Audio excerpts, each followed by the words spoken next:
Bonjour. Bonjour à tous et à toutes. Bonjour. Merci d'être venus à cette conférence sur jeux vidéo, BD, manga, vrais amis ou faux cousins. Du coup, je vais vous présenter Erwan. Erwan Le Breton, qui est éditorial narrative manager chez Ubisoft. Tu peux t'asseoir. Vous pouvez l'applaudir. Et veuillez aussi accueillir Guillaume de Raison, qui est scénariste pour Versus Fighting Story et Assassin's Creed aux deux royaumes. Alors on va commencer, il y a deux autres qui sont là mais ils sont en retard, du coup on va commencer, tous les trois. Tiens. Et tiens. Alors pour information, cette conférence est diffusée en live sur manga.tv, du coup vous pouvez la retrouver ensuite après sur manga.tv. Alors, oui, bah, tu peux toujours faire le tweet en live. Hein. Alors, vu que les autres ne sont pas là, on va essentiellement parler de jeux vidéo et de manga et de BD. Mais première question déjà, est-ce que on écrit pareil sur un jeu vidéo? Comment on écrit un jeu vidéo et comment on écrit une BD ou un manga? Du coup, je vais commencer déjà par toi. Allez, par Guillaume. Alors, je ne suis pas scénariste de jeux vidéo. Donc je ne pourrais pas parler à la place des scénaristes de jeux vidéo. Je peux dire que c'est différent d'écrire un manga ou une bande dessinée. Après, je donne aussi des cours en narrative game design. Mais ce n'est pas exactement du scénario, attention. C'est quand même très très différent. C'est différent. Voilà, donc sur l'aspect scénario pur et dur... comment on écrit du jeu vidéo pour du manga? Donc comment on adapte du jeu vidéo, voilà. Tu veux dire, c'est ça voilà, plus la question, exactement. Voilà, qui est la question essentielle du sujet. Je pense que ça, alors déjà, de toute façon, ça va dépendre du jeu vidéo. Je vous donne un exemple. Si vous voulez faire un manga qui parle de football adapté du jeu vidéo FIFA ou PES, ça va être une autre problématique. Mais si on prend le cas d'Assassin's Creed, par exemple, Assassin's Creed, c'est une histoire qui s'est aussi développée au cinéma ou en comics. Et donc ça part d'un jeu vidéo où il y a une vraie bible narrative, comme dans n'importe quelle série télé ou n'importe quel film. Il y a évidemment des jeux qui ont été racontés, mais même si ce sont des, on va dire, des jeux d'aventure, action RPG, etc. quelque part, il y a une composante RPG. Ça reste des jeux avec une vraie composante écriture, narration. Donc c'est relativement simple quelque part à adapter puisque tu as un univers avec une bible graphique, avec du storyline, des personnages, des mécaniques qui reviennent, des points communs entre toutes les sagas. C'est comme par exemple, alors c'est un autre stade mais tu pourrais faire le parallèle avec Star Wars, tu as une bible, tu as des personnages, tu as une histoire, etc., etc. Donc adapter ça finalement, tant que tu te réfères et que tu ne trahis pas la bible source qui va être ta référence, tu vas pouvoir raconter en plus, dans le cas d'Assassin's Creed, ce qui est assez génial, c'est que finalement, des assassins, quelque part, il y a pu y en avoir à peu près à n'importe quelle époque. Donc tu vas pouvoir identifier des époques et jouer un peu avec ce bac à sable narratif. Donc, et après, tu vas l'écrire comme tu écrirais n'importe quelle bande dessinée. Donc ça, c'est assez pratique. Comment tu écris n'importe quelle bande dessinée? Comment tu écris une bande dessinée? Ça, c'est un sujet... je suis désolé, après je vais te laisser la parole. Je vais faire très vite. Mais c'est ça. Alors, comment tu écris une bande dessinée? Alors, il faut savoir que les scénaristes, je ne sais pas si vous voyez en bande dessinée, mais c'est pas juste le mec qui met les dialogues dans les bulles. C'est pas juste ça. C'est aussi ça, mais pas que. Donc, à la base, le scénariste, bien sûr, tu vas écrire une histoire, tu vas écrire une bible, tu vas écrire le background de ton histoire. Après, tu vas livrer, par exemple, à l'éditeur ce qui s'appelle un séquencier ou un synopsis. Ça pourrait être ça au cinéma. Un synopsis, un séquencier, d'ailleurs, à ce stade, honnêtement, ça pourrait servir à un film, ça pourrait servir à un jeu, ça pourrait servir à peu près à tout et n'importe quoi. On va dire, si vous voulez, que c'est l'histoire résumée de façon narrative où tu résumes les grands axes, les principaux trucs qui se passent, les grandes actions, etc. C'est vraiment le synopsis de ton récit. Et après, au-delà de ce synopsis, tu vas faire ce qui s'appelle le découpage. Et le découpage, ou le script détaillé, c'est là où tu vas, à mon avis, énormément t'éloigner de ce que tu ferais pour un jeu, t'éloigner de ce que tu ferais pour le cinéma. Par exemple, si vous avez déjà vu un scénar de film, très souvent, il va y avoir marqué à telle minute, il se passe telle action, et ensuite tu mets les dialogues. D'accord? Et en BD, c'est à peu près la même chose. Sauf qu'au lieu de classifier en minutes, tu vas dire page 1, page 2, page 3, tu coupes en pages. Et après, une fois que tu as mis par exemple page 1, tu vas décrire page 1, case 1, voilà tout ce qui se passe, où tu décris pour le dessinateur exactement ce qui doit se passer, comme tu le décrirais pour un réalisateur ou des acteurs, et derrière tu vas mettre personnage A, son dialogue, personnage B, son dialogue, et etc. Donc tu découpes ce qui s'appelle en pages, en cases, et en action, et en dialogue. Ça c'est vraiment de la BD. En jeu vidéo, Et si justement, j'imagine- en jeu vidéo, et en jeu vidéo, il va on pouvoir va nous dire. passer à Voilà. Erwan. Alors en jeu vidéo, il y a deux grandes catégories de jeux vidéo en termes d'écriture. Il y en a plus que ça, il y a vraiment deux grandes. Tu vas avoir les jeux vidéo qui sont en fait des sortes de films ou de livres ou de BD interactives où tu vas avoir ce genre de découpage. Ça va être ce qu'on appelle du séquentiel ou du linéaire. Donc il y a une histoire, il y a un début, il y a un milieu, une fin, il y a des rebondissements, il y a des personnages et tu peux décrire exactement tout ça sur juste un document Word ou des mots et une feuille de papier avec première séquence, première scène. Ça pourrait être un script de film, etc. Et après, ce que tu vas rajouter, c'est mais là le joueur a des choix, peut-être de dialogue ou peut-être d'action, où il va devoir cliquer sur certaines choses pour que l'histoire continue, bref. Voilà. Donc ça, c'est un genre de jeu. Le plus élémentaire, c'est vraiment les point-and-click adventure ou les jeux à la Telltale qui font ça. Il y a des jeux qui sont beaucoup plus cinématographiques, où il y aura plus d'action, plus d'interaction, entre guillemets, qui vont casser un peu le rythme de cette narration. Donc les jeux de Quantic Dream, par exemple, de David Cage, qui sont dans cet esprit-là, ou des jeux comme même Last of Us, qui est un jeu, là aussi, où tu as des séquences qu'on te force un peu. L'histoire te tire toujours par le bras. Et puis il y a, bon, je ne vais même pas parler des jeux en ligne ou des jeux de foot, tu vois, qui ont une narration très décalée, des jeux d'e-sport, ça c'est encore un autre débat, mais dans les jeux qu'Ubisoft fait beaucoup, et notamment les Assassin's Creed, on a des jeux où on essaie de donner de plus en plus de liberté aux joueurs dans un monde qui peut explorer à sa guise. Si tu veux aller à gauche, va à gauche, si tu veux aller à droite, va à droite, devant, derrière, plus loin, et du coup ça oblige nos scénaristes à écrire une histoire complètement fragmentée. Le risque des histoires fragmentées, c'est que ça devienne une séquence d'épisodes ou d'anecdotes qui, à la fin, font pas vraiment de sens. Donc ça, c'est mauvais. Et ce qu'on essaie de faire, c'est de demander, donc déjà, c'est pas un scénariste, c'est en général plusieurs. On va s'inspirer plus des séries télé. Et pas n'importe quelle série télé, mais les séries télé qui ne t'obligent pas à suivre l'action minute par minute et savoir ce qui s'est passé dans l'épisode précédent pour comprendre l'épisode suivant, puisque là, on reviendrait à cette espèce de film, de jeu vidéo, avec juste de l'interaction en plus. C'est pas non plus la série télé à la Colombo, entre guillemets, ou le soap opéra, où tu peux prendre n'importe quel épisode à n'importe quel moment et c'est toujours la même histoire. Et le lendemain, les personnages de la série ont oublié ce qu'ils avaient fait la veille, puisque c'est une nouvelle intrigue et que bon, il n'y a pas d'évolution. C'est pas très intéressant non plus. C'est là où on arrive dans l'épisodique et le fragmenté. Donc nous, ce qu'on veut comme histoire, mais c'est un vrai défi, hein, c'est le joueur peut consommer le contenu narratif à son rythme. Quand il veut, dans l'ordre qu'il veut, s'arrêter 15 jours, reprendre, ça marche. Donc c'est un vrai challenge, ça veut dire qu'on est en gros obligé de réfléchir, voilà, on a un monde, on a un contexte, c'est l'arène du jeu, et ici à cet endroit, il y a ces personnages-là, ils ont telle intrigue, ici à cet endroit, il y a un autre nœud narratif avec tel type d'intrigue, et le joueur peut faire ça avant celui-là, donc il faut bien qu'on l'intègre. Il peut y avoir des conséquences, mais globalement, il peut le faire dans n'importe quel ordre. Donc c'est un vrai défi, ça veut dire une galerie de scénaristes qui vont chacun faire leur petit morceau de monde, avec leurs histoires ou leurs personnages, leurs intrigues, un chef d'orchestre. En série télé, on appelle ça le showrunner, tu vois, mais chez nous, ça va être un narrative director qui va orchestrer tout ça et faire en sorte que tout ça fasse du sens et puisse être joué dans n'importe quel ordre, et qui va aussi dire attention les gars, je vous rappelle que les thèmes de notre monde et de notre histoire, c'est ça, le ton qu'on va adopter, c'est ça, la stratégie narrative, les outils qu'on va utiliser pour raconter l'histoire aux joueurs, c'est ça, et c'est pas juste des dialogues et des cutscenes que tu aurais dans un film, mais tu vas avoir rien qu'arriver devant un paysage, ce que tu fais en BD aussi, hein, et voir un décor qui te raconte l'histoire de ce qui s'est passé avant que tu arrives. C'est aussi de la narration. Dans le jeu vidéo, tu vas rajouter l'interface que tu utilises, qui va te raconter des choses.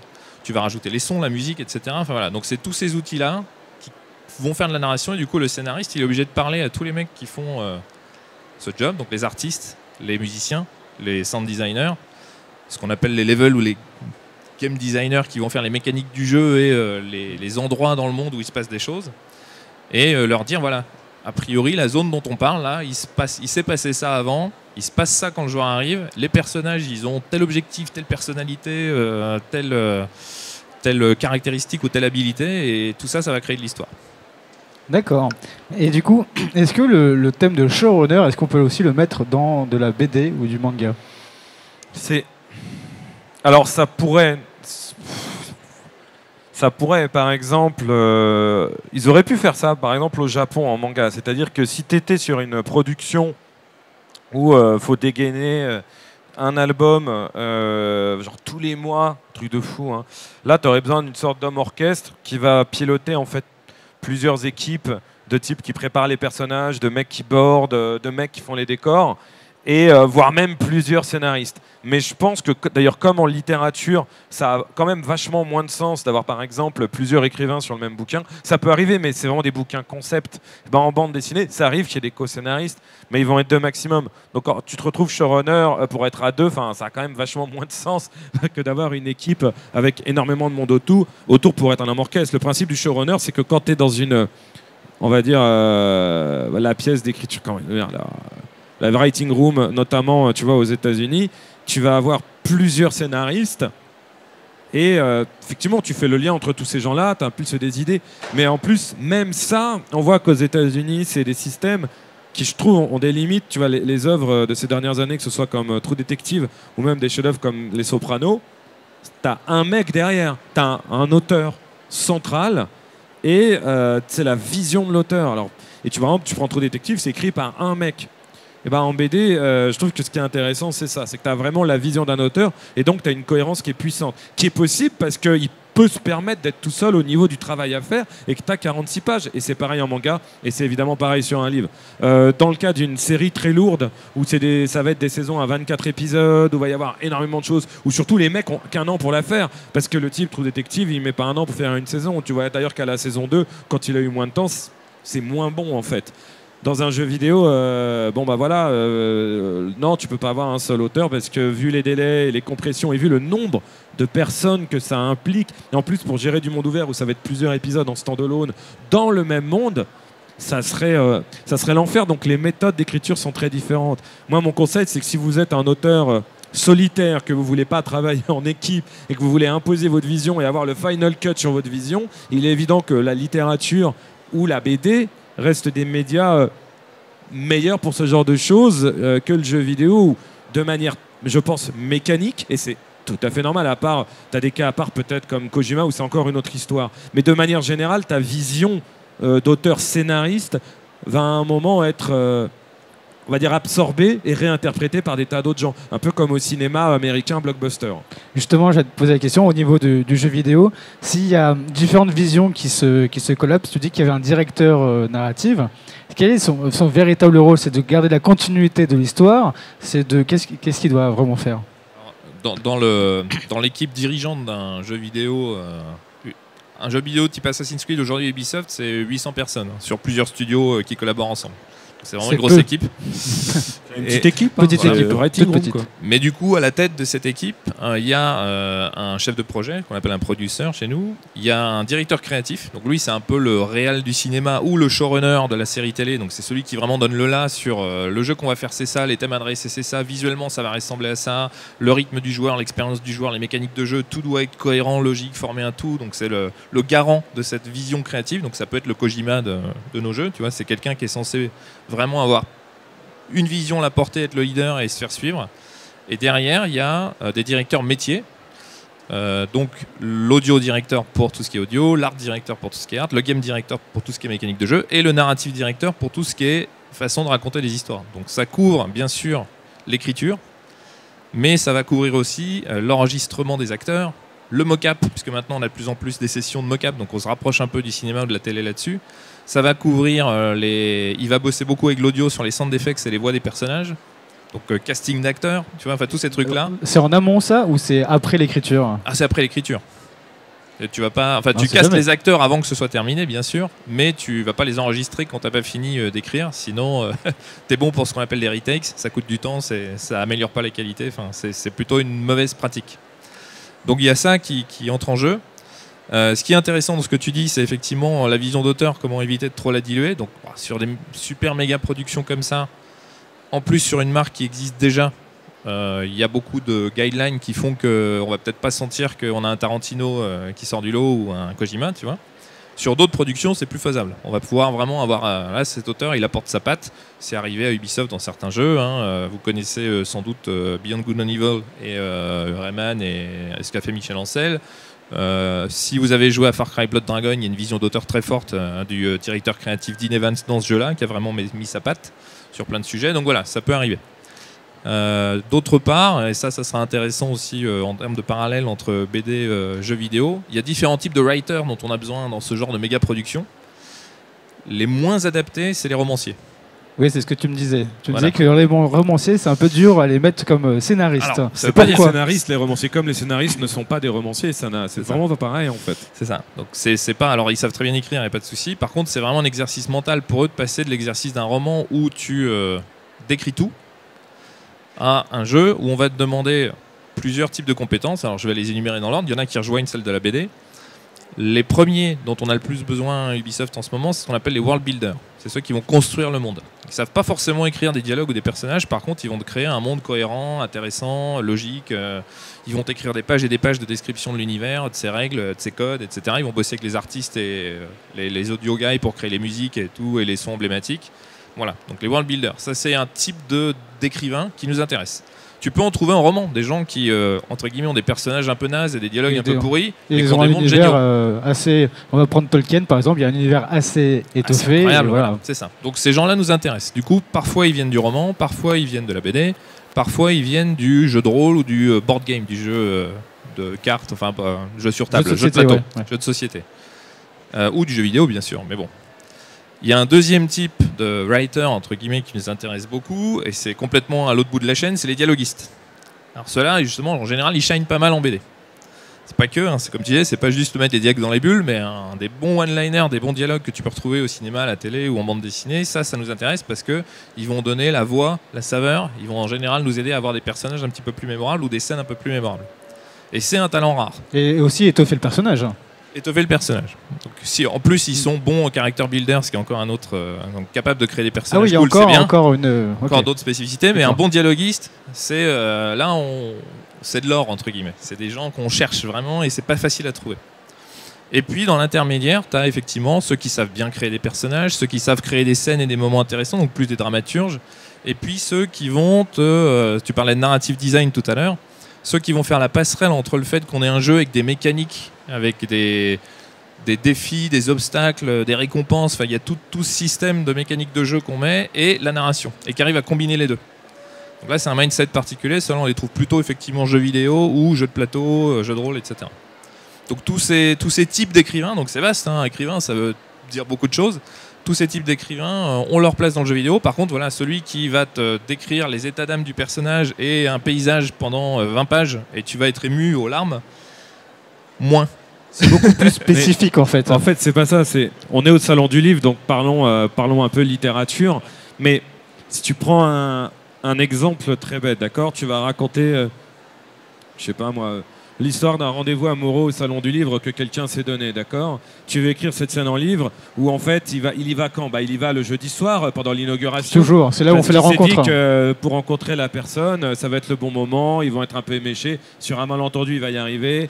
Voilà. Bon, bref, donc ça se passe au salon du livre le jeudi soir. Tu veux le raconter en livre, l'écrivain, il a un dialogue direct avec le lecteur.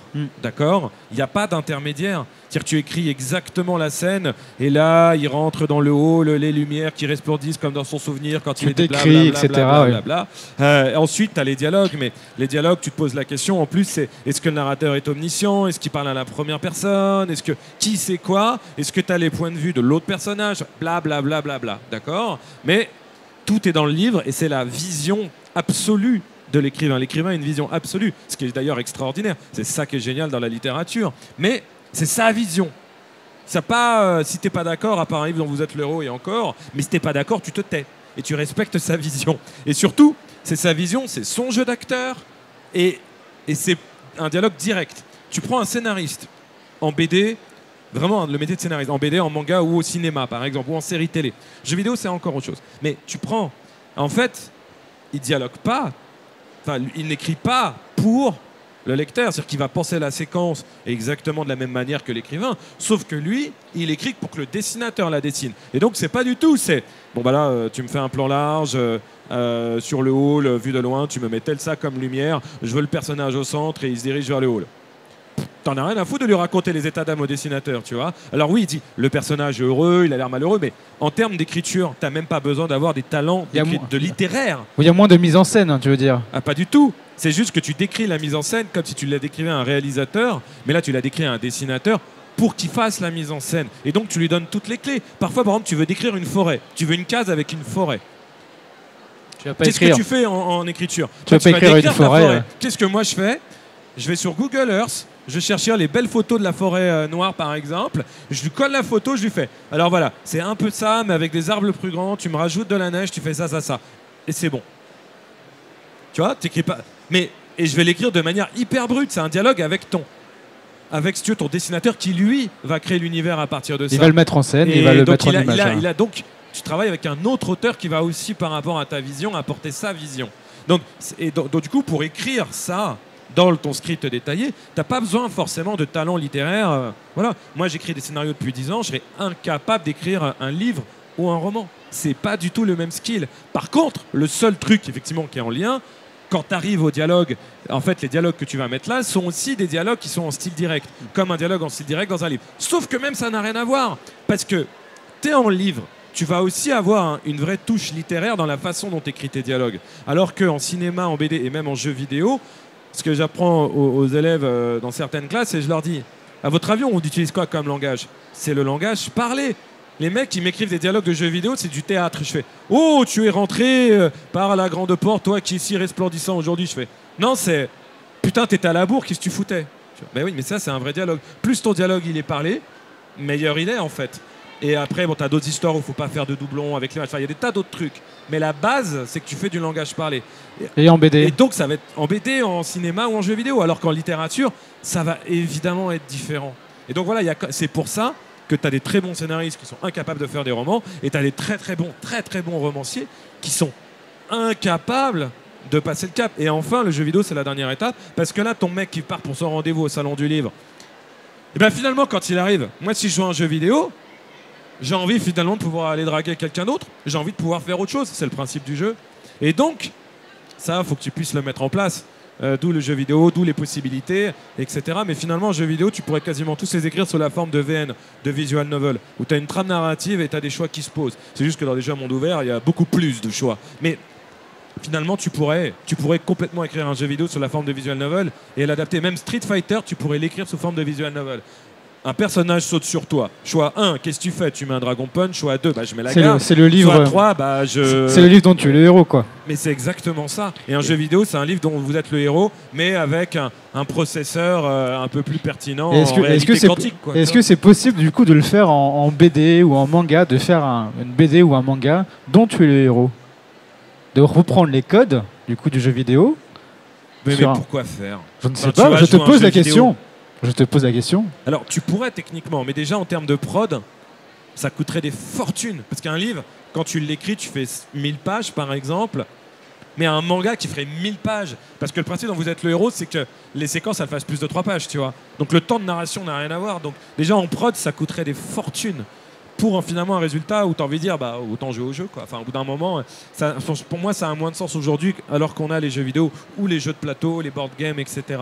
Ça a moins de sens et je crois sincèrement que la littérature d'ailleurs ou la BD, c'est des arts narratifs où tu lis pour apprécier la vision d'un auteur. Moi, je lis une bande dessinée, un manga ou je lis un livre, en fait, j'ai plus envie d'avoir le choix, j'ai envie qu'on me raconte une histoire. Par contre, quand je joue à un jeu vidéo, j'ai envie d'avoir le choix. Alors, je vous coupe rapidement. Laurent Vanier, qui est l'auteur de cinéma animation La French Touch chez Arte La Martinière. Bonsoir. Alors, Guillaume et Erwan. Excusez-moi, il y a des problèmes dans les transports, voilà. Bon. Pas de souci. Du coup, là, on est en train de parler jeux vidéo, narration, jeux vidéo et narration aussi dans la BD et le comics et le manga. Mais du coup, on va se tourner vers toi, vers le cinéma d'animation. Direct, tu vois, t'arrives, t'as même pas le temps de te poser. Je rêvais de pouvoir entendre parce que c'est diffusé en ligne ce que vous disiez, mais j'étais dans le métro, ça capte. Eh ben oui, ça ne capte pas. Mais est-ce que, juste une question lambda, quelle est la narration dans un film d'animation?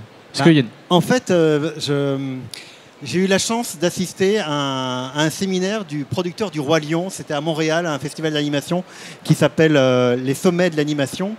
Et il nous expliquait, en fait, je suis un peu gêné d'être parmi vous parce que je trouve que, en fait, les ressorts de l'animation sont généralement du style des ressorts du grand cinéma ou du cinéma tout court. À savoir, il expliquait comme ça au public que pour raconter une bonne histoire en animation, en tout cas chez Disney, le plus simple c'était la bonne vieille histoire grecque en 3 actes. Vous prenez un héros, vous lui faites traverser plein d'aventures.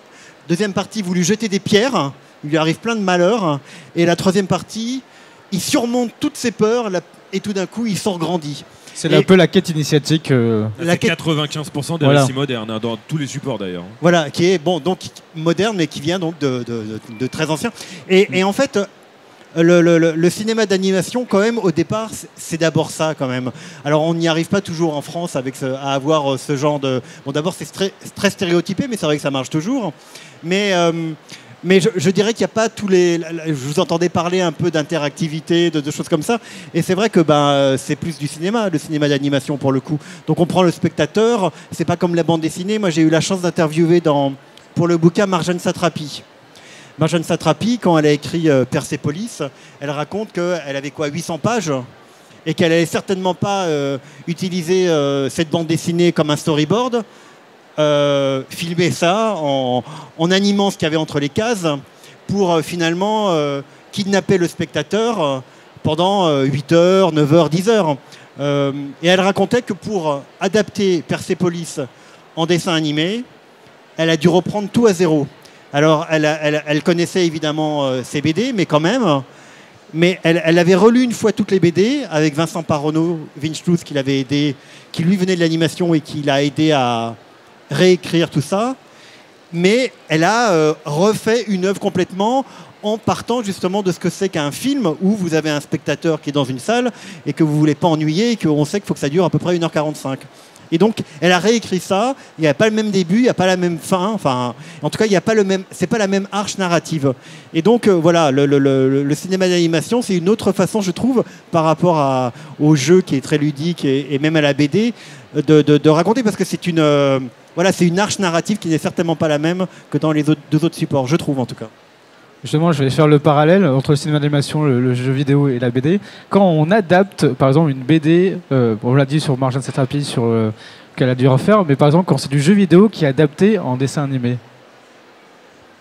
En dessin animé, c'est plus rare déjà. C'est plus rare, mais c'est possible. Enfin, par exemple, Lapin Crétin. On parlera pas de Sonic et de Zelda des années 90. Non, on parlera pas de ces films-là.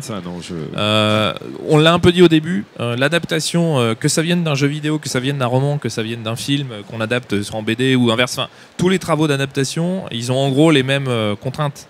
On prend ce qui est intéressant dans l'œuvre source. Et ce qui va être intéressant pour faire une BD, un film, un jeu vidéo, etc., c'est un univers, des personnages, des conflits, des intrigues, des besoins, des obstacles, enfin de la dramaturgie classique entre guillemets.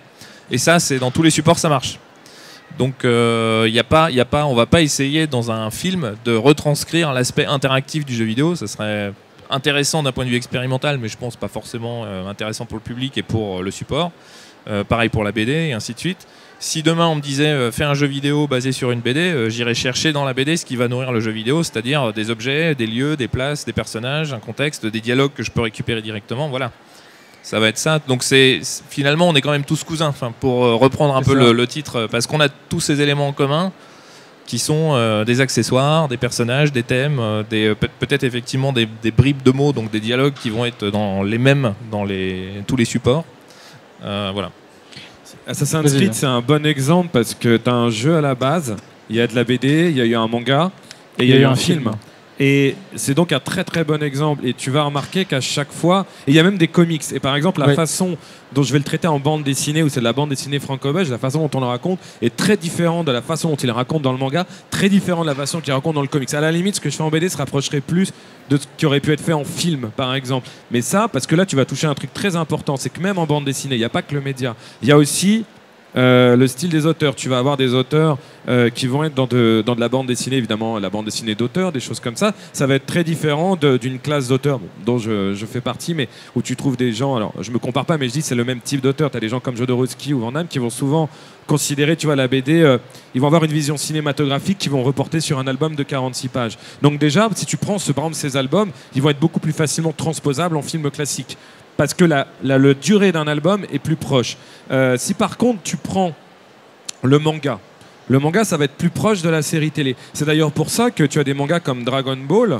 Si tu regardes l'adaptation, alors à part les épisodes hors série, mais l'adaptation en dessin animé de... J'ai peur, je pensais que tu allais me dire du film. Non, ça n'a jamais existé. Donc si tu prends le manga Dragon Ball, tout le monde connaît, tu prends l'adaptation en dessin animé. T'enlèves juste les hors-séries qui sont pas dans le manga, mais c'est une transcription en animation quasiment à l'identique du manga. Le manga est tellement parfait d'un point de vue narration, etc., que le dessin animé... Alors, bien sûr, il y a l'animation et tout, mais c'est une transcription quasiment parfaite. Par contre, si tu prends par exemple Akira, où là, il fait un film d'animation qui ne dure que 2 heures, alors là, effectivement, il va se reposer complètement les questions, où lui, il a une œuvre fleuve de plusieurs albums. Il va falloir qu'il repense le début, la fin, la façon dont il va raconter son histoire pour le cinéma d'animation. Donc, en fait, il y a des cousins éloignés, il y a des cousins proches.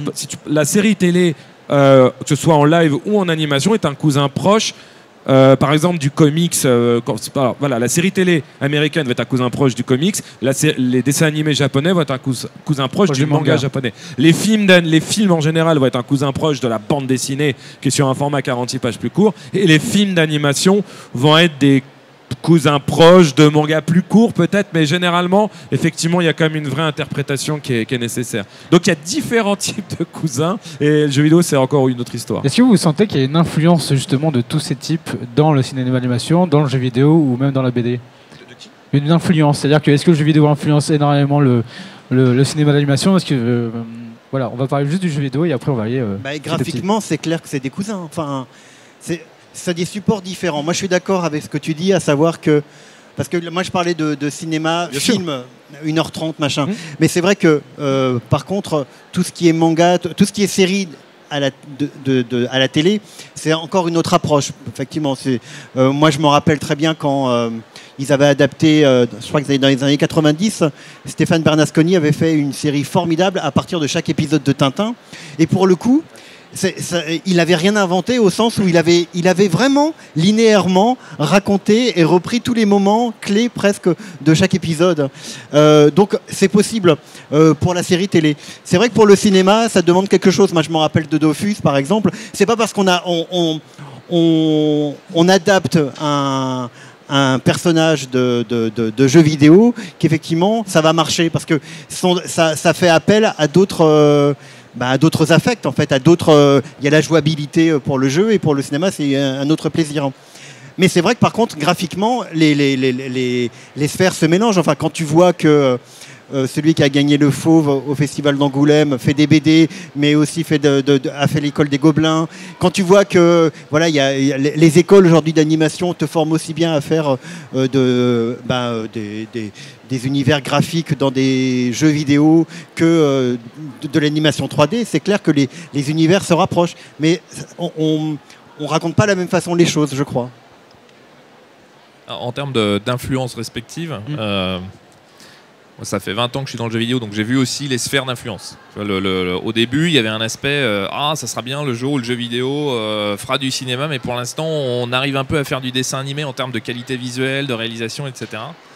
Et puis, il y a un moment, on a dit non, mais en fait, maintenant, on influence le cinéma ou les séries télé en termes de réalisation. Le jeu vidéo est devenu un moteur. Est devenu un moteur et une source d'influence. Alors ça se voit, je dis pas que ça se voit dans les plus beaux et les plus grands films que vous avez vus dans ces 5 ou 10 dernières années. Hein, Logan, c'est Last of Us, non? Je sais pas. Voilà, exactement. Pas, mais si tu regardes notamment les films de super-héros, pour ne citer que cela, mais les Transformers, il y en a d'autres, enfin les blockbusters américains avec beaucoup de CGI et d'effets spéciaux, il y a des moments où nous, professionnels du jeu vidéo, on est là et on dit ok, c'est un jeu vidéo sans les manettes, tu vois, bon. Ça nous donne cette impression en termes de réal, de mise en scène, de caméra, de tout ce qu'on veut. Ils ont emprunté des codes qui viennent du jeu vidéo, clairement, le rythme et ainsi de suite.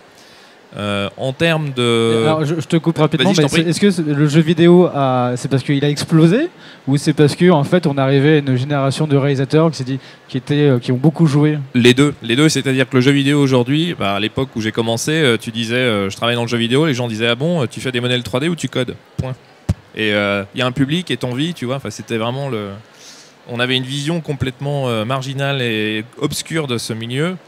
Aujourd'hui, c'est des multinationales, truc à forte croissance. Il y a plein de jeunes qu'on rencontre qui veulent y aller, et n'importe qui joue à un jeu vidéo, entre guillemets, soit un jeu smartphone vraiment très basique, soit depuis qu'il y a eu la 3DS, la Wii, les smartphones. Enfin, tu vois, ça a élargi le jeu vidéo à un public beaucoup plus vaste, y compris en termes de diversité de public, pas juste plus de gens jouent, c'est des gens différents jouent aux jeux vidéo.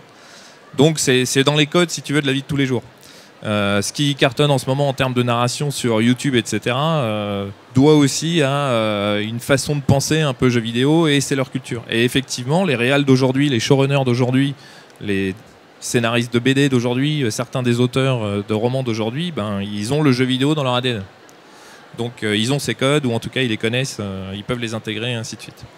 Et ça sera peut-être encore plus vrai dans 10 ans ou 20 ans, tu vois, ça va aller en exponentiel. Et du coup, est-ce que le jeu vidéo aussi influence le BD et le manga? Bah oui. Oui, clairement. De toute façon, tu le vois dans l'évolution même de la façon de raconter les scènes d'action, des choses comme ça. Mais ce qui est marrant, pour revenir sur ce que tu disais, c'est que tu prenais par exemple au début des années 90, quand on en était encore à la 2D, le rêve par exemple de développeurs chez Capcom qui faisaient des jeux comme Strider. Bon, ça dira rien à personne, mais leur but c'était de se rapprocher du dessin animé, d'essayer de reproduire. Ensuite, même au Japon par exemple, ils étaient hyper fans de culture américaine, ce qui fait que même dans des jeux comme King of Fighters, Street Fighter, en fait, t'as énormément de la part de ces devs des références à la culture. Et aujourd'hui, les trucs se sont inversés. Je prenais l'exemple même des jeux comme Street, ou les jeux, on va dire, où tu combats des boss. Tu as un film qui s'appelle The Raid, bon, qui date déjà il y a quelques années. Mais The Raid, c'est l'histoire d'un mec qui va monter dans un building où en fait, il se tape avec des sbires, et puis tu as un boss à chaque étage. Enfin, c'est un donjon, ouais. Mais il joue à Final Fight, en fait. Il joue à Final Fight. Et en fait, ce qui est très important, c'est au-delà. Je parle pas uniquement de l'aspect visuel. Je parle de ce qu'on appelle les concepts narratifs. C'est-à-dire, tu prends par exemple, on va prendre un concept narratif tout bête. Vous voyez Avatar, c'est quoi Avatar en fait? Le film Avatar, c'est quoi le concept narratif d'Avatar? Moi je vois que le dessin animé. Bah, c'est Pocahontas dans l'espace, ou c'est Danse avec les loups dans l'espace, ou c'est Le Dernier Samouraï dans l'espace. Tu vois, tu as un concept narratif. Et très souvent à l'époque, quand on écrivait du jeu ou autre chose, on s'inspirait uniquement de ce type de concept hyper cinématographique. Par exemple, Die Hard, c'est pareil. C'est bon, bah ok, t'as un huis clos avec des mecs qui ont pris des mecs en otage, et t'as un mec au pif qui est arrivé qui va tout sauver, comme dans Piège en mer, grand film avec Steven Seagal, hein, évidemment. Voilà, bon bref. Mais tu vois, c'était que des concepts qui venaient du monde cinématographique avant. Et dans le jeu vidéo, ils allaient reprendre ces concepts. Alors que maintenant, je prenais l'exemple de The Raid, mais il y a beaucoup d'autres exemples. T'as, évidemment, alors Logan, même si c'est un très bon film, ça n'a rien à voir, mais finalement, c'est quoi? C'est le concept de l'histoire d'un vieux qui se balade avec une nana et ça va être trop cool, et ils vont s'échapper, ils sont poursuivis, tout ça. Et en fait, donc maintenant, c'est un peu l'industrie vidéoludique qui va dicter ces grands concepts narratifs qui vont être repris. Alors d'ailleurs, que ce soit dans le manga, et pas que, mais tu prends le manga, tu peux aller des trucs même comme Outlaw Players à Chic Tune qui fait Parachonen, hein, c'est un français. Tu vas voir que c'est énorme. Bah, voilà, d'ailleurs c'est un jeu vidéo, mais tu as énormément de mangas donc, qui viennent, qui s'inspirent des jeux vidéo. Online, etc. Bah, ouais. Voilà. Alors ça, là, évidemment, l'inspiration, elle est évidente, elle est directe. Mais pour aller au-delà de ça, tous les mangas où tu as un mec seul qui se passe, tu as les sbires, tu as un boss qui sont construits comme des concepts narratifs de jeux vidéo, et bah ça vient d'une influence directe du jeu vidéo. Mais je pense que c'est pas juste un mec qui s'est levé un matin qui va se dire « Ah, il y a un jeu, il est trop bien, je vais copier ». C'est juste des influences interconnectées. Ouais. Et c'est comme toutes les influences que tu as digérées. En fait, juste tu t'en rends pas compte. Tu te rends pas compte que comme tu as été élevé dans le jeu vidéo, tu as complètement intégré ces méthodes narratives dans ce que tu écris. Tu t'es pas dit, ah là, je vais prendre 50% de jeu, un chouïa de cinéma d'animation et je rajoute un peu de, tu vois. C'est pas si fait exprès que ça, en fait. Et du coup, je vais poser la question à l'inverse. Est-ce que le manga a influencé le jeu vidéo? Bah ouais, tu prends Matrix, c'est quoi? Vous avez vu Matrix? Tout le monde a vu Matrix. Bah c'est quoi Matrix? C'est quoi? Ah, tu me poses la question à moi. Je pensais que tu posais. Bah c'est Ghost in the Shell, meet Alice au Pays des Merveilles. Non, vraiment, tu prends Alice au Pays des Merveilles et tu mets l'univers de Ghost. Vous connaissez tous Ghost in the Shell. Tu prends la pilule bleue ou rouge. Et bah c'est Matrix. C'est pareil. Ouais, Cross Platon, la caverne, tout ça, vous avez fait ça en philo. La caverne de Platon, tout ça là. Bah en fait c'est ça, voilà. Donc les mecs étaient déjà quand même hyper influencés à l'époque. Hein. Et du coup, pareil, tout l'esthétique. Le jeu vidéo. En plus, ce que je te disais, le jeu vidéo, c'est beaucoup nourri dans le cinéma d'animation, le film, la bande dessinée ou les comics pour des jeux américains, le manga pour les japonais, les comics, etc. Je reviens sur les territoires. Et puis, maintenant, on est généreux, tu vois, on rend ce qu'on a emprunté. Donc, il y a ce côté cross-pollinisation. Et effectivement, il y a eu les moments où on a senti que le manga influençait le cinéma américain blockbuster. Matrix, très bon exemple. Il y en a eu d'autres depuis, il y en a encore aujourd'hui. Pareil, une nouvelle génération de réals qui ou de scénaristes qui ont été bercés à ça. C'est leur culture. Ils arrivent à la rendre accessible à leur public. Et puis, paf, ça explose.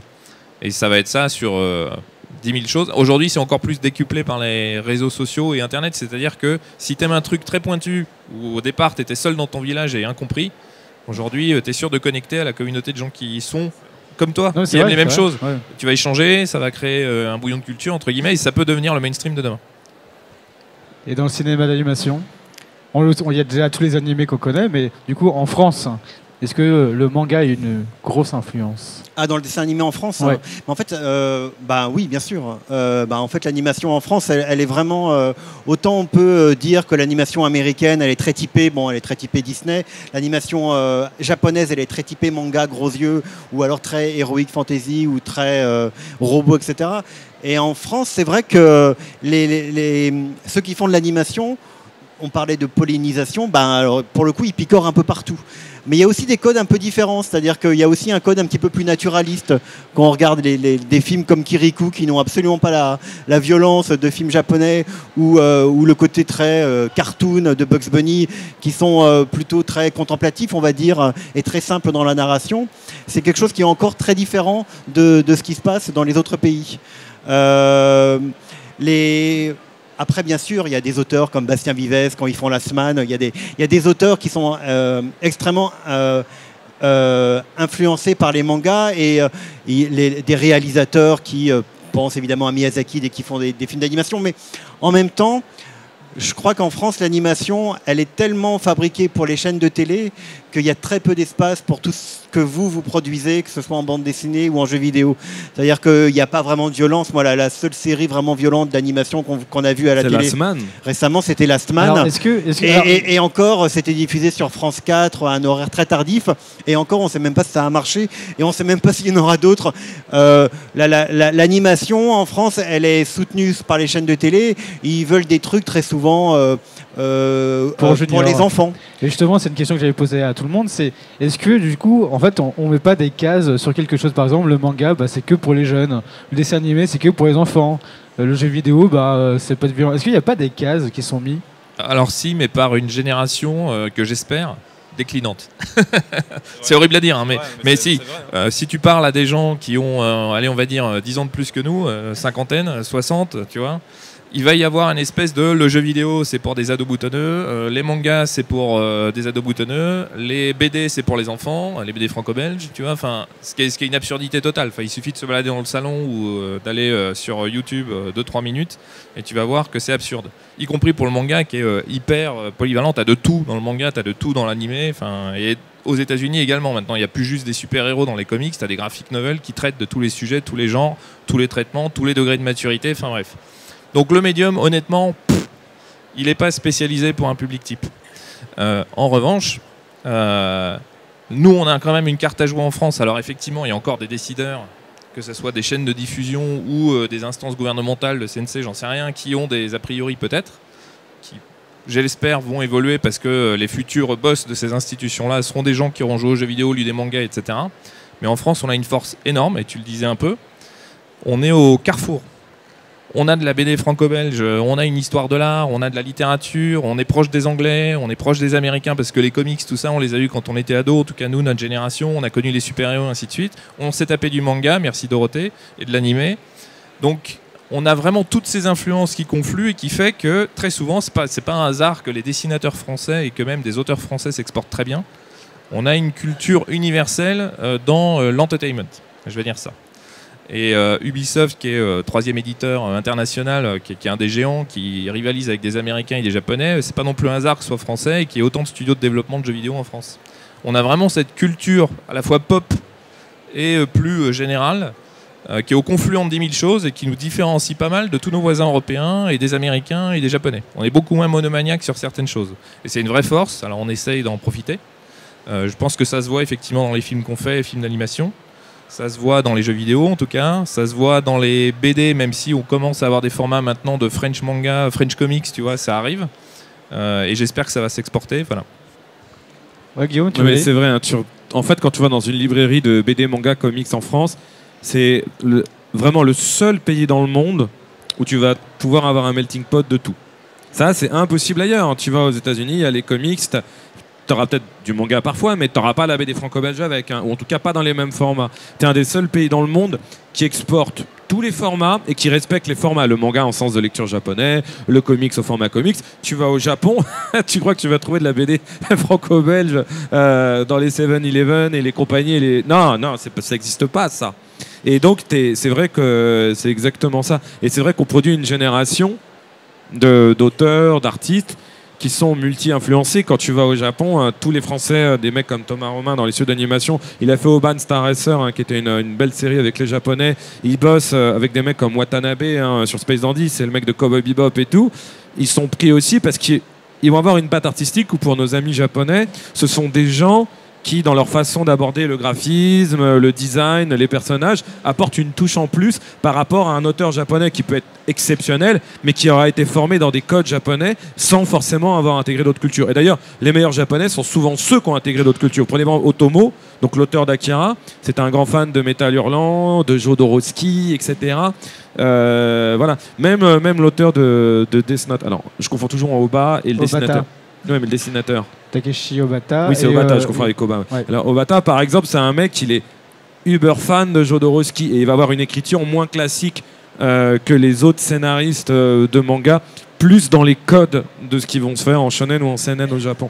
Et en fait, c'est pas compliqué, hein, c'est que dès qu'une culture s'ouvre et va servir d'éponge et aspirer ce qui est à côté, le réintégrer et y mettre sa propre touche, bah en fait, tu vas avoir des artistes qui seront, alors, c'est pas forcément meilleurs, mais qui vont être différents et avoir un truc par rapport à ceux qui sont restés enfermés dans une monoculture. Voilà, et c'est pour ça d'ailleurs que si tu as des scénaristes de jeux vidéo qui ont fait de la BD, qui ont fait du cinéma, qui ont fait de la série télé ou du cinéma d'animation, bah, par rapport au mec qui toute sa vie a fait que du jeu vidéo, qui a jamais lu un livre, qui a jamais lu une BD, qui a jamais lu un manga, bah, il sera meilleur. Et la première chose que tu peux dire à des élèves dans les écoles qui apprennent ça, c'est quoi ton truc? Bah, dans les écoles de manga, je fais, bah, vous allez commencer à lire la BD, vous allez lire des livres aussi, et puis vous allez jouer à des jeux qui sont pas votre cam. Et dans une école de jeux vidéo, bah, tu diras, bah, vous allez lire du manga, puis vous allez lire de la... Enfin, c'est hyper important d'avoir une culture G, au moins dans la pop culture. Tu vois, je leur dis pas d'apprendre toute l'histoire de l'art par cœur, mais au moins dans votre propre culture, soyez performants. Et dans l'animation? Quoi donc? Quoi donc? Tu as été absorbé par les paroles de Guillaume. Non, mais c'était quoi non, mais du coup, est-ce que tu penses que... Dans l'animation, on leur demande de regarder les films. Dans les écoles d'animation, Bibo Bergeron, qui était le réalisateur d'un Monstre à Paris, il donne à ses élèves la consigne de ne pas regarder. Il considère que pour faire des films, il faut s'inspirer de la réalité. Il ne faut pas copier. Ce que ne sait pas faire vraiment, c'est toujours Disney, par exemple. Ils passent leur temps à se copier un petit peu. L'idée, c'est vraiment de copier la réalité et donc de s'inspirer de films. Tu parlais de Matrix, mais de n'importe quel film. Je crois que pour Un Monstre à Paris, il avait fait regarder des vieux films des années 50 français. Mais donc, quelle était ta question, pardon? C'était sur les cases, en fait. C'est comment est-ce que tu penses qu'il y a toujours des cases sur le cinéma d'animation? Des cases. Bah, par exemple, l'animation, bah, c'est que pour les enfants, quoi. Ah bah ça c'est sur Last Man. Bah oui. Il y a plein de styles d'animation qui sont faits aussi. En France, ils pensent que c'est le cas. Mais bien sûr, la semaine dernière, il y avait tous les ans, il y a un grand forum qui se déroule, qui est européen, qui se déroule à Toulouse. Il s'appelle le Cartoon Forum. Et là, il y avait toutes les chaînes de télé de toute l'Europe présentent des projets de séries. Mais 95%, c'est des séries avec des petits personnages rouges, avec des yeux roses. Enfin, c'est Teletubbies multiplié par 100, quoi. Et donc, les seules séries un petit peu audacieuses pour adultes, c'est des trucs qui sont faits par Arte. C'est tout fait en France. Donc, le fait est que les chaînes de télé, qui sont quand même eux qui payent, hein, c'est pour ça que c'est intéressant ce que fait Ubisoft et les éditeurs de BD, c'est que c'est sur une autre économie, c'est pour un autre public. Mais les grandes chaînes grand public, elles considèrent que l'animation, c'est pour les enfants.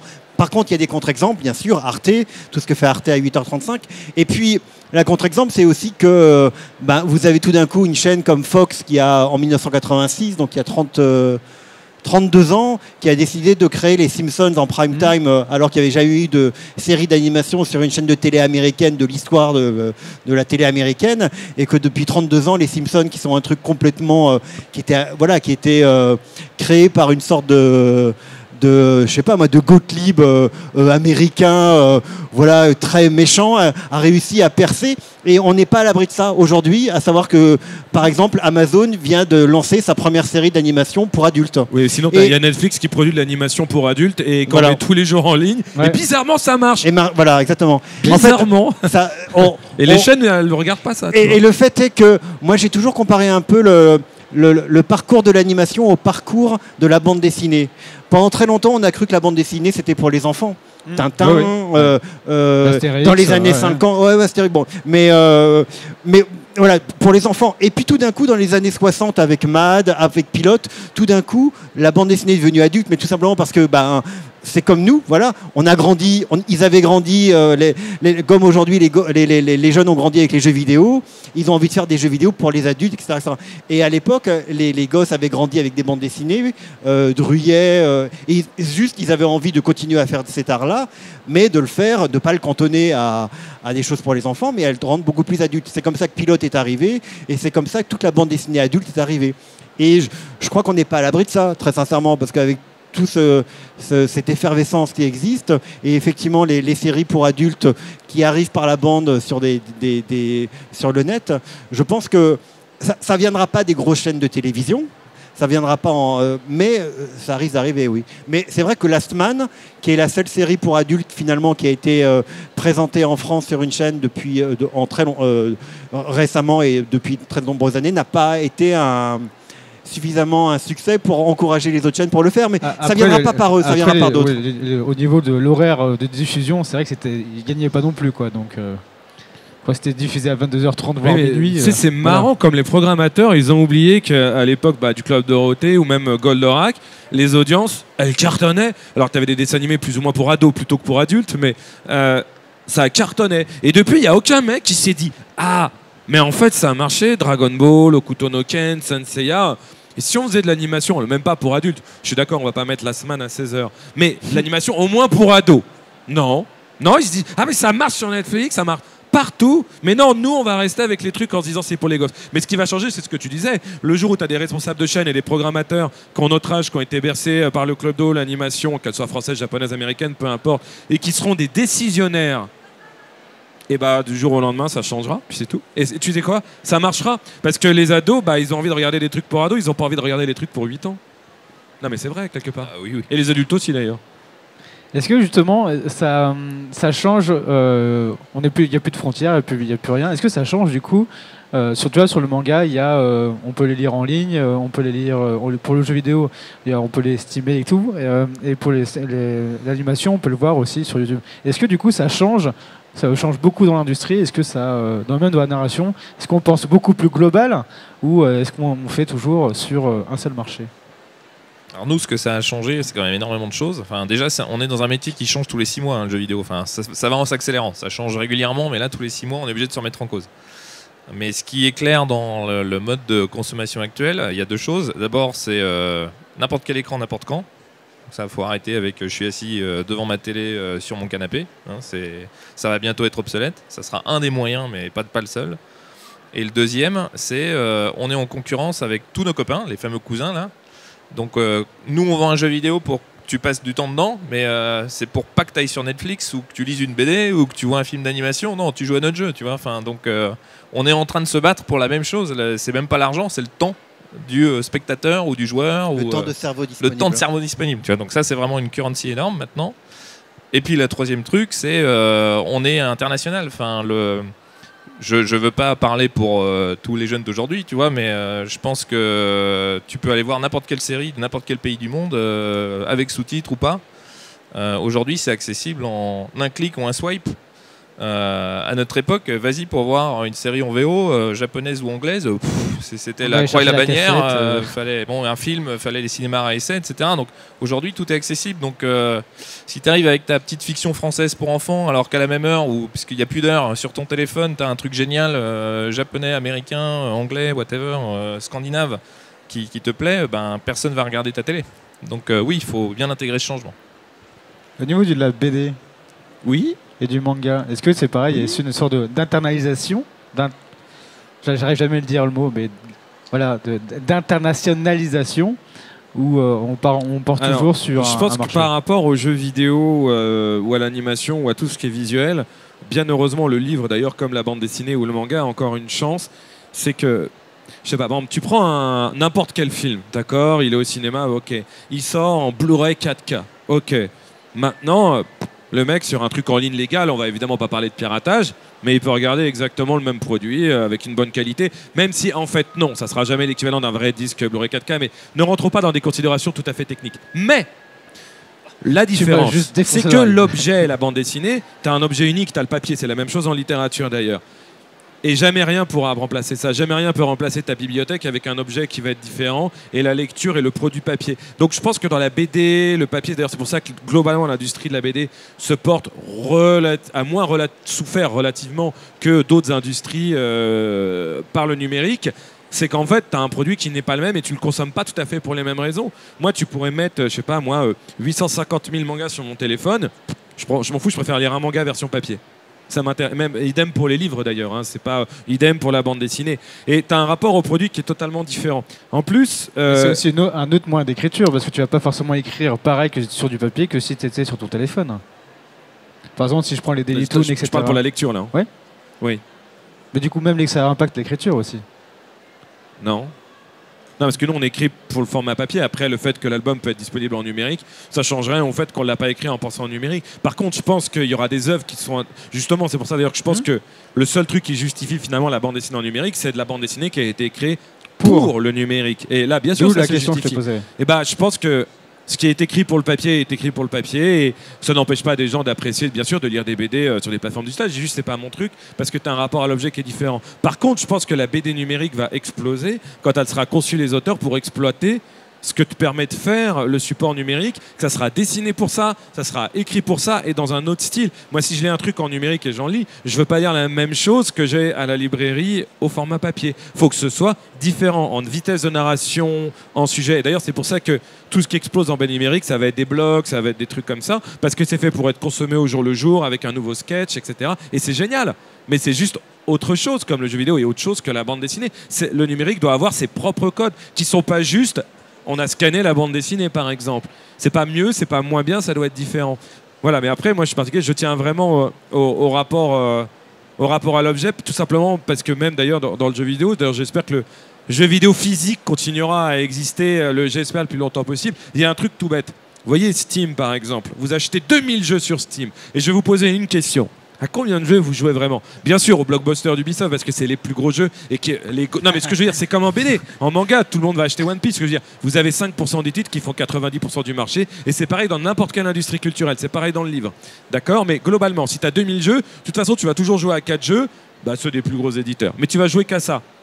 Parce que finalement, tu as tellement de choses dans ton truc numérique. Comme si tu as 8000 chansons, vous savez quoi? Vous n'avez pas remarqué, vous allez toujours écouter les 10 pareils. Même si vous en avez 8000.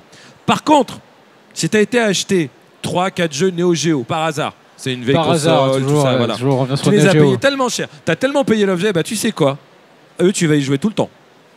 Et en fait, voilà, le seul truc qui m'embête dans le numérique, et c'est pas vieux jeu, je consomme aussi des trucs en numérique, c'est en fait la noyade culturelle. C'est que paradoxalement, par rapport à l'inverse à l'époque, tu devais galérer pour avoir un truc japonais, c'était en plus en noir et blanc, parce que le magnétoscope, il lisait pas le NTSC, sous-titres, tu comprenais rien, il n'y a même pas de sous-titres.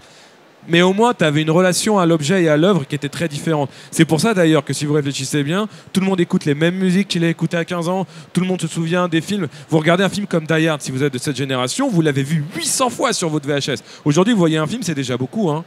Donc il y a un rapport par rapport à l'œuvre qui, à mon avis, il y a une sorte de noyade dans le numérique. C'est le seul truc qui me dérange dans le numérique, même si on déborde un peu. Est-ce que tu le vois sur le cinéma d'animation, ça? Le numérique, ça a une influence absolument extraordinaire sur le cinéma d'animation. Avant, pour faire des films, il fallait du papier, des cellulos, des gouacheurs. C'était une tâche absolument... un film coûtait une fortune. Hein. Depuis qu'on peut tout faire sur ordinateur, le Festival d'Annecy reçoit des milliers chaque année de courts-métrages qui sont tout à fait de facteurs professionnels. Donc aujourd'hui, le numérique, en ce qui concerne la fabrication, a permis à chacun, mais vraiment chacun, vous pouvez avec votre téléphone, il y a des applications de stop motion, mais vous pouvez vous amuser à faire des petits films de 3 minutes hyper bien, il suffit d'avoir des idées. Et donc, ça a mis déjà ça dans les mains de tout le monde, ce qui n'était pas le cas jusqu'à présent. Ça s'est beaucoup plus popularisé, on va dire. Ouais, démocratisé, ouais, tout à fait. Oui. Après, autre chose, le numérique, évidemment, maintenant on parle des tuyaux, change complètement la donne sur la diffusion.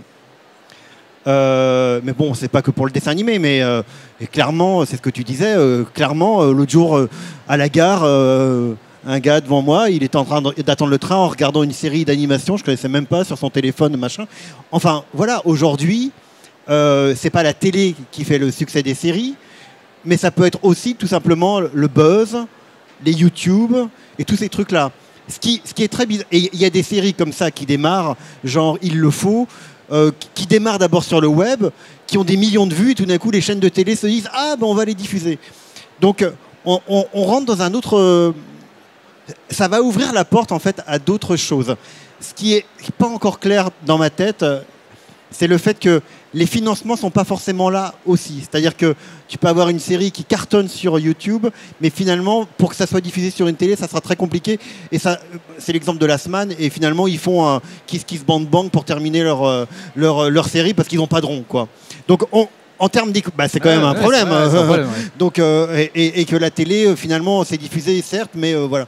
Donc, le numérique permet à plein de séries, parfois décapantes, d'exister.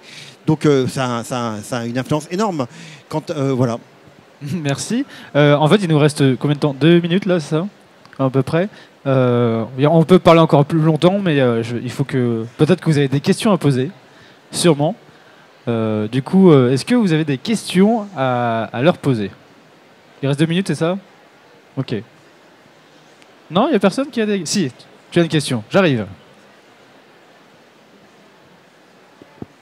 On parlait de l'adaptation du numérique au format BD, entre autres, qui se développait beaucoup, mais il y a déjà une production énorme qui existe sur le sujet. Le manga coréen, fait déjà énormément de mangas spécifiquement pour le format numérique.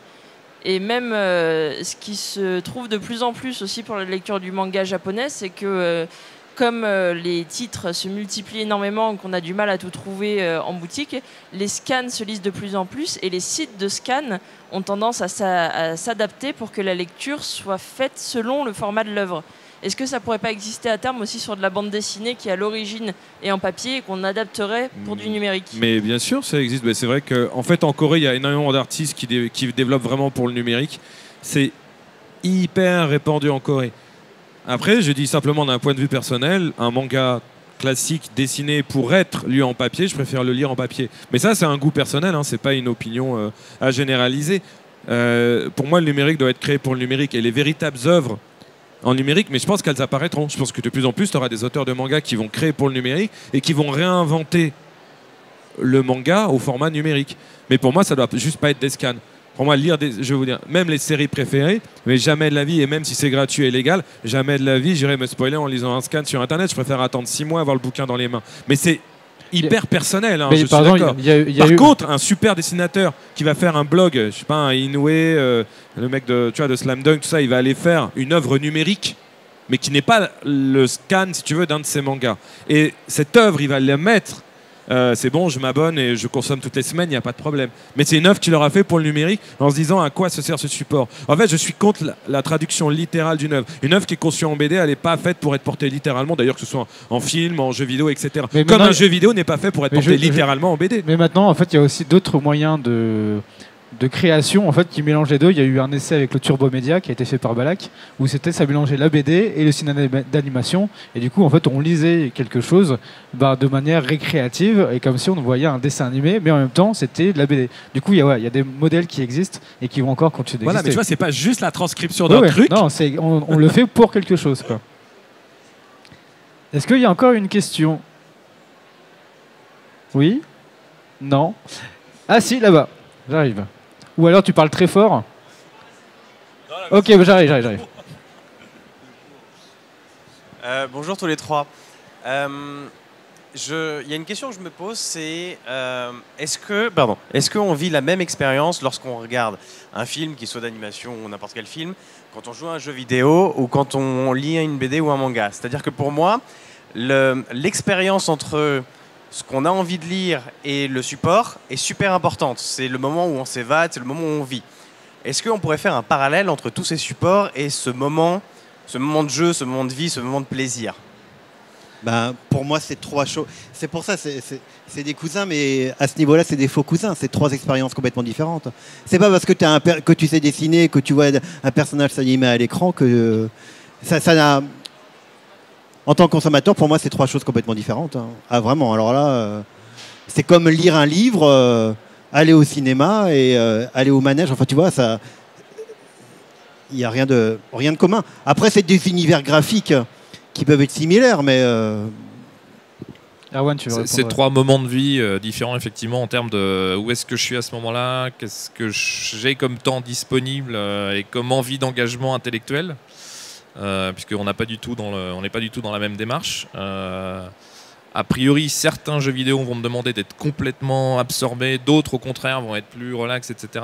Les films, globalement, ils peuvent être prenants, hein, des thrillers, des trucs comme ça qui te tiennent au bord de ton siège, mais tu peux les consommer de manière un petit peu plus remote, etc., plus relax. Un livre ou une BD, a priori, c'est pareil, t'es dedans, t'as les yeux baissés, t'es dedans, et tu imagines en plus des choses que tu peux pas voir même en BD ou dans le livre. T'es obligé de compenser, donc c'est une activité différente. Les trois sont très appréciables, mais c'est pas la même envie, c'est pas la même énergie, c'est pas le même lieu. Typiquement, moi je lis beaucoup dans le RER, je regarde des films dans mon salon et je joue derrière mon PC ou sur mon smartphone, tu vois. Donc c'est même pas les mêmes endroits, voilà. Mais après chacun a ses habitudes et ses.